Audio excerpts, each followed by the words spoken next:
আসসালামু আলাইকুম, welcome to foodies show channel. আমার আজকের রেসিপি রসমালাই। চলুন তাহলে দেখিনি কিভাবে খুব সহজ পদ্ধতিতে রসমালাই তৈরি করা যায়।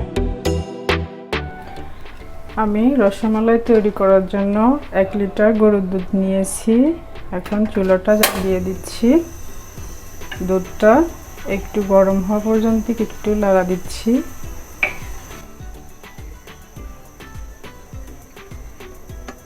দুধটা হালকা গরম হয়েছে কিনা টেস্ট করে নিচ্ছি। হ্যাঁ, একটু হালকা গরম হয়েছে।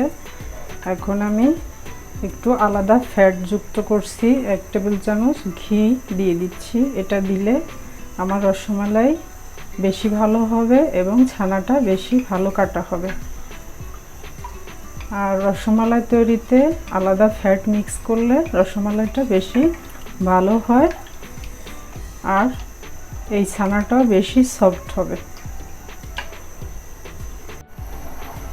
আমার দুধে এখন বলক উঠে গেছে। এখন আমি দুধটার সঙ্গে ছানা কাটার জন্য আমি 3 টেবিল চামচ ভিনেগার নিয়েছি আর হাফ কাপ পানি নিয়েছি। এটাকে মিলিয়ে নিচ্ছি। একটু মিলিয়ে নিতে হবে। এখন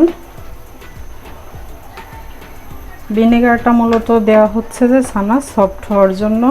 লেবু দিয়েও কাটা যাবে, তবে লেবুতে রসমালাইয়ের ছানা অত ভালো হয় না আর রসমালাইটাও ভালো হবে না। এখন আমি এটাকে অল্প অল্প করে মিলিয়ে নিব। অল্প অল্প করে মিলাতে হবে, নাহলে ভালো হবে না। আর আস্তে করে নাড়তে হবে, জোরে নাড়া দেওয়া যাবে না। এই দেখুন আমার ছানা কিন্তু কেটে আসছে।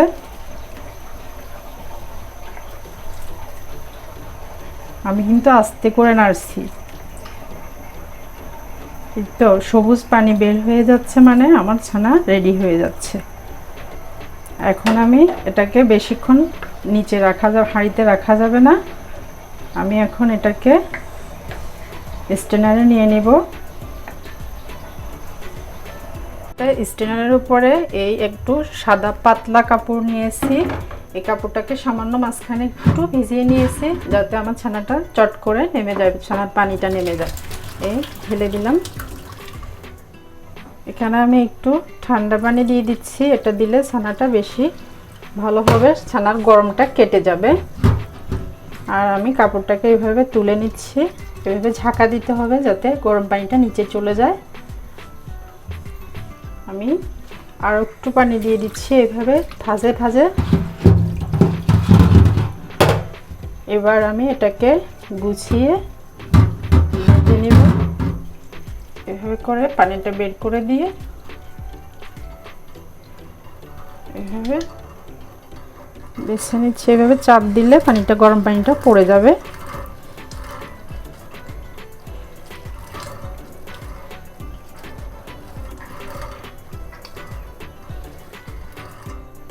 আমি ছানাটাকে ঝুলিয়ে দিয়েছি। 1 ঘন্টার জন্য রাখবো। আপনারা চাইলে 4-5 ঘন্টা রাখতে পারেন, ভালো হবে। তাহলে আমার হাতে সময় নেই, আমি 1 ঘন্টা রেখে আপনাদেরকে মিষ্টিটা বানিয়ে দেখাবো। আমি যে ছানাটা কেটে নিয়েছিলাম সেই ছানাটা আমি 1 ঘন্টা পর নামিয়ে নিয়েছি। এতটুকু হয়েছে। আর এটার বাইন্ডিংয়ের জন্য ময়দা নিয়েছি 1 চা চামচ, আর বেকিং পাউডার নিয়েছি 1 চিমটি, আর চিনি নিয়েছি 1 চা চামচ, আর লবণ সামান্য একটু অপশনাল। এটা চাইলে দিতে পারবেন, না চাইলে না দিতে পারবেন। এখন আমি ছানাটাকে একটু ভেঙে নিচ্ছি।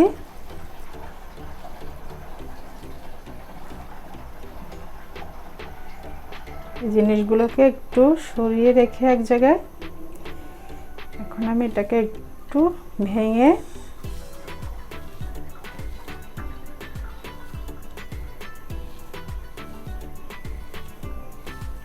সব কিছু একসঙ্গে মিলিয়ে নিতে হবে।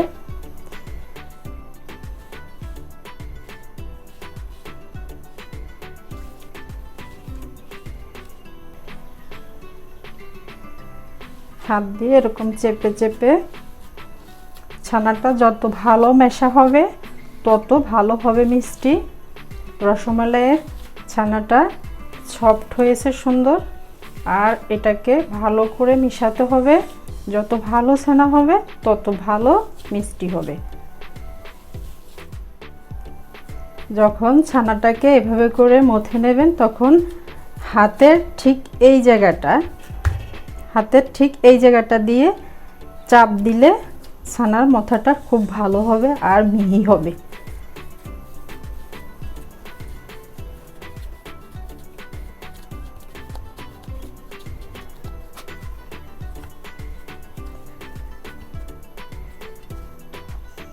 আমার খামিরটা মাখা হয়ে গেছে রসমালাইয়ের। এখন আমি মিষ্টিটা তৈরি করব। আর এটা আসলে সাইনটা হচ্ছে আমার যখন খামিরটা রেডি হয়ে গেছে তখন প্লেটটা একদম পরিষ্কার হয়ে গেছে। ছোট ছোট করে আগে বল বানিয়ে সাইডে রেখে দিচ্ছি। এটা দিয়ে পরে মিষ্টির আকারটা নেব।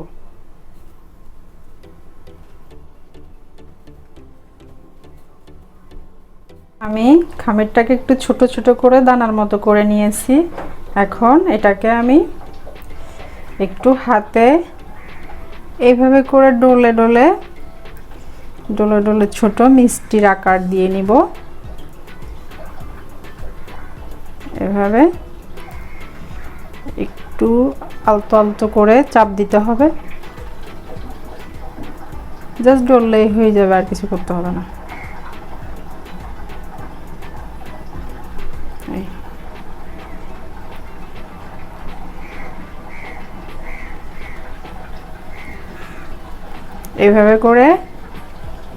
এইভাবে করে হাতে একটু বলের মতো করে নিলে বেশি সুবিধা হয়। এইভাবে এই তো হয়ে গেল। বলের মতো করে নিলে বেশি সুবিধা হবে। এইভাবে জাস্ট বলের মতো করে নেবেন।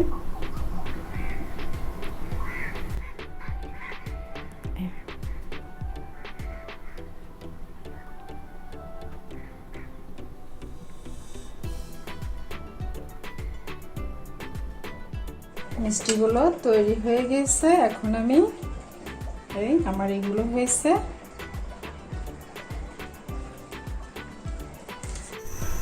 আমি রসমালাইটা হালকা শিরা লাগবে, তার জন্য 8 কাপ পানি নিয়েছি একটা ডেকচিতে। এখন পানিটা শুধু নরমাল পানি, এখানে কিছু নেই। 8 কাপ পানি আর 2 কাপ চিনি নিয়েছি।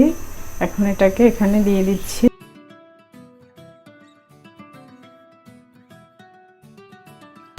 একটু নেড়ে দিতে হবে, নাহলে লেগে যেতে পারে। আমার পানি শিরাটা, যে চিনির শিরাটা করেছিলাম সেটা বলক উঠে গিয়েছে আর আমার মিষ্টিগুলো তৈরি হয়ে গেছে। এখন আমি এখানে সবগুলো মিষ্টি দিয়ে দিব। এবং একটা জিনিস মনে রাখতে হবে, মিষ্টি কিন্তু বানানোর সাথে সাথে শিরায় দিয়ে দিতে হবে। সময় নেওয়া যাবে না, সময় নিলে মিষ্টি নষ্ট হয়ে যেতে পারে। শিরাটা আগে থেকে রেডি করে রাখাই ভালো হবে।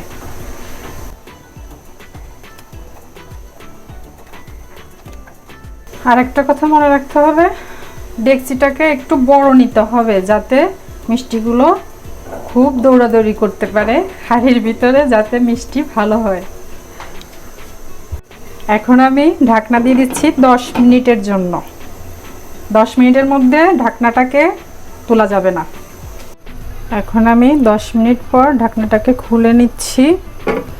এখন 1 চা চামচ ময়দার সাথে 2 টেবিল চামচ পানি মিশিয়ে একটা গোলা তৈরি করেছি। এটাকে বলে ঝাঁক দেওয়া। এখানে আমি ঝাঁক দিব। ঝাঁক দিলে মিষ্টিটা আরও বেশি করে দৌড়াদৌড়ি করতে পারবে এবং উপর নিচ করে সব দিকে সিদ্ধ হবে এই ঝাঁকটার কারণে।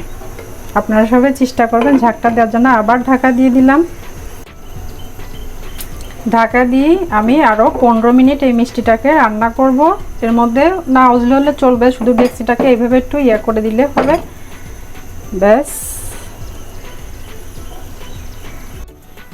ঝাঁক দেওয়ার ফলে দেখা যাচ্ছে এই যে উপরে একটা মাড়ের মতো ভেসে আসতেছে, এইটাকেই ঝাঁক দেওয়া বলে। মানে এটা উঠলে মিষ্টির গায়ে সব দিকে আপনার চিনির শিরাটা লেগে যাবে আর মিষ্টি ভালো হবে, মিষ্টি সব দিকে সিদ্ধ হবে। যদি দেখেন যে এভাবে পড়ে যাচ্ছে তাহলে একটু এইভাবে করে ঢাকনাটা জাস্ট এরকম করে দিবেন, দেখবেন আপনার মিষ্টির এই ঝাঁকটা আর পড়বে না। এইভাবে করে দিবেন, তবে পুরো ঢাকনা সরাবেন না। এরকম 15 মিনিট রান্না করতে হবে মিষ্টিটাকে। আমার মিষ্টিটার রান্না হয়ে গেছে, একদম সিদ্ধ হয়ে গেছে। আমি টেস্ট করে দেখলাম, এটা একটা ঠান্ডা পানির মধ্যে দিয়েছি। এখন মিষ্টিটা ডুবে রয়েছে, যদি ভেসে থাকতো তাহলে মিষ্টিটা হতো না। ডুবে রয়েছে অর্থাৎ মিষ্টিটা হয়ে গেছে। আমার মিষ্টিটা রান্না করতে মোট 25 মিনিট লেগেছে। এখন আমি এটাকে মালাইতে দিব। মিষ্টির ভিতরে এখন আমি 2 কাপ গরম পানি দিয়ে দিচ্ছি, নাহলে শিরাটা ঘন হয়ে যেতে পারে, মিষ্টিটা শক্ত হয়ে যেতে পারে। মিষ্টিটা এভাবে পানি দেওয়ার পরে ঠান্ডা হোক। আমি মালাইয়ের জন্য 1/2 লিটার গরুর দুধ নিয়েছি। মালাইটাকে এখন তৈরি করব। চুলোটা জ্বালিয়ে দিচ্ছি। দুধটাকে একটু নেড়ে নেড়ে জাল করতে হবে। একটু গরম হলে আমি এখানে 4 টেবিল চামচ গুঁড়া দুধ মিলিয়ে দিব। নেড়ে নেড়ে করতে হবে। দুধটা তলায় লেগে গেলে মিষ্টিতে দুর্গন্ধ আসবে এবং দুধটা আরও পাতলা হয়ে যাবে। যে এখন আমি এখান থেকেই একটু দুধ নিই, এই গুঁড়া দুধটাকে একটু মিলিয়ে নিচ্ছি। দুধটা জাল উঠে গিয়েছে। এখন আমি গুঁড়া দুধটাকে এখানে আস্তে আস্তে করে মিলিয়ে দিচ্ছি। আমার ক্রিমটা তাড়াতাড়ি হয়ে যাওয়ার জন্য আমি এই গুঁড়ো দুধটা মিলিয়েছি। আর আপনারা চাইলে 1 লিটার দুধকে জাল করে 1/2 লিটারে এনে নিতে পারেন। দিয়ে দিচ্ছি 1/3 কাপ কনডেন্স মিল্ক। এটাতে মিষ্টি স্বাদ আনবে। আপনারা চাইলে চিনি মিশিয়ে নিতে পারেন, তবে কনডেন্স মিলে টেস্টটা বেশি ভালো আসবে এবং মালাইটা ঘন হবে। দিয়ে দিচ্ছি একটা এলাচি ফ্লেভারের জন্য। মালাইটাকে তৈরি করা হয়ে গেছে। এখন আমি মিষ্টিটা এটার মধ্যে দিব। মালাইটা এই তো এই পর্যায়ে আসছে। আমি যে এলাচিটা দিয়েছিলাম মালার ভিতরে, এটা ফেলে দিচ্ছি। এগুলো মোটামুটি ঠান্ডা হয়ে গেছে। মালার ভিতর দিয়ে দিচ্ছি। পানিটাকে ঝরিয়ে আনতে হবে, শিরাটাকে যথাযথ এভাবে দিতে হবে। সবগুলো মিষ্টি আমি মালাইতে নিয়ে নিয়েছি। এখন আলতো করে একটু নাড়া দিয়ে দিচ্ছি। আলতো করে দিতে হবে। আর হালকা একটু জাল উঠলে মিষ্টিটার জাল অফ করে দিতে হবে। এরপরে মিষ্টিটাকে একদম ঠান্ডা করে তারপরে ফ্রিজে ঢুকাইতে হবে। ফ্রিজে ঢুকাইলে ঠান্ডা হলে মিষ্টি খেতে বেশি মজা হবে, তবে গরম গরম মিষ্টি এত ভালো লাগবে না। আমি ফ্রিজে রেখে দিব একটু বলক উঠুক, তারপরে আমি চুলাটা অফ করব। আমার মিষ্টিতে বলক এসে গিয়েছে, মানে মালাইটাতে বলক এসেছে। এখন আমি আর একটু দেখব, ভিতরটাও বলক আসলে। এই বলক উঠে গেছে পুরো। এখন চুলা অফ। এখন আমি এটাকে ঢাকনা দিয়ে রেখে দেব ঠান্ডা হওয়া পর্যন্ত। ঠান্ডা হলে ফ্রিজে রাখবো সারা রাতের জন্য, তারপরে পরিবেশন করে দেখাবো। সারা রাত নর্মাল ফ্রিজে আমার রসমালাইটা রেখে দিয়েছিলাম, এখন বের করে নিয়েছি।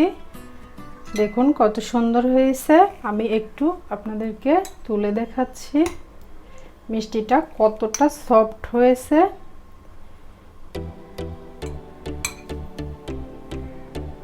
দেখুন একটা কেটে দেখাচ্ছি কত সুন্দর হয়েছে। দেখুন, আশা করি আমার আজকের রেসিপি আপনাদের কাছে ভালো লেগেছে। ভালো লাগলে অবশ্যই লাইক, শেয়ার ও সাবস্ক্রাইব করে আমার চ্যানেলের পাশে থাকবেন। আল্লাহ হাফেজ।